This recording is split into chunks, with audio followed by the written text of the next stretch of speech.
बादशाह की शादी से पहले सुंदरी और गुलाम का निकाह हो रहा होता है। इधर भाई गुलाम सुंदरी का इंतजार कर रहा होता है और सुंदरी की माँ खुर्शीद सुंदरी को दुल्हन के जोड़े में सजा कर ला रही होती है। तभी इन सब के बीच बादशाह की एंट्री होती है। घर के सभी अफराद बादशाह को इस तरह देखकर हक्का बक्का रह जाते हैं और बादशाह को इस बात का भी पता चल जाता है कि जिस लड़की को वो संदल के नाम से ढूंढने की कोशिश कर रहा है वो तो असल में सुंदरी है और वो उसकी फूफा अम्मा की बेटी है। बादशाह इस कदर गुस्से में होता है कि वो किसी से बात नहीं करता और वो सीधा हवेली में सुंदरी से मिलने के लिए जा रहा होता है। सामने से खुर्शीद अपनी बेटी सुंदरी को निकाह के लिए नीचे ला रही होती है। फिर अचानक से बादशाह और सुंदरी का आई इंटरेक्शन होता है। बादशाह जब सुंदरी को अपने सामने पाता है तो उसकी आंखों में आंसू आ जाते हैं और इसके अपोजिट जब सुंदरी बादशाह को देखती है तो वो एकदम डर जाती है। फिर बादशाह आंसू बहाए सुंदरी के पास आता है और उससे कहता है, कहाँ थी तुम अब तक? मैंने तुम्हें कहाँ नहीं ढूंढा। खुर्शीद कहती है, बादशाह हम बाद में बात कर लेंगे, आज सुंदरी का गुलाम से निकाह है और ये यहाँ चंद दिनों की मेहमान है। आगे से बादशाह कहता है, पुप्पो अम्मा आप ये कैसी बातें कर रही हैं? गुलाम को पता है कि मैं सुंदरी से मोहब्बत करता हूँ,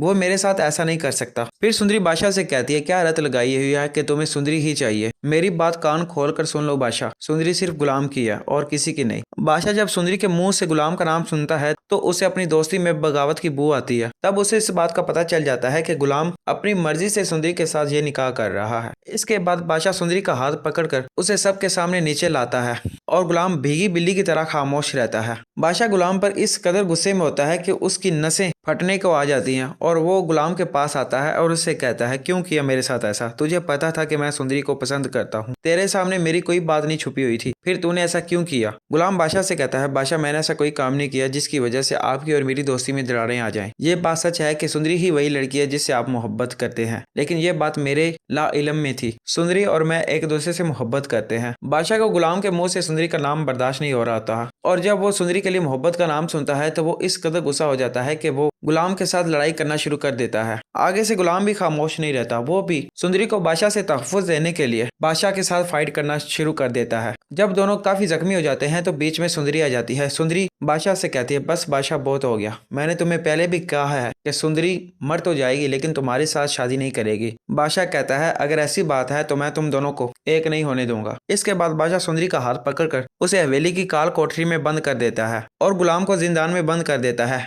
बादशाह की लाजो अम्मा जो बादशाह की मंजूर नजर हुआ करती थी वो बादशाह के सामने रोती है, गिड़गिड़ाती है कि बेटा मेरे बेटे को बख्श दो, मगर बादशाह को उसकी लाजो अम्मा भी एक गैर की तरह लगती है। वो लाजो अम्मा की सारी बातों को रद्द कर देता है। आज वाले सीन के बाद बादशाह जिस कदर नरम मिजाज था वो उस कदर ही सख्त मिजाज हो जाता है। उसके दिल में रहम के नाम की कोई जगह नहीं होती। वो गुलाम को इस कदर तकलीफें देता है कि गुलाम की चीखें पूरी हवेली में गूंजती हैं। दोस्तों ये थी गुलाम बादशाह सुंदरी के नेक्स्ट एपिसोड की प्रिडिक्शन और रिव्यू जिसको मैंने अपने थॉट से एनालाइज और प्रिडिक्ट किया।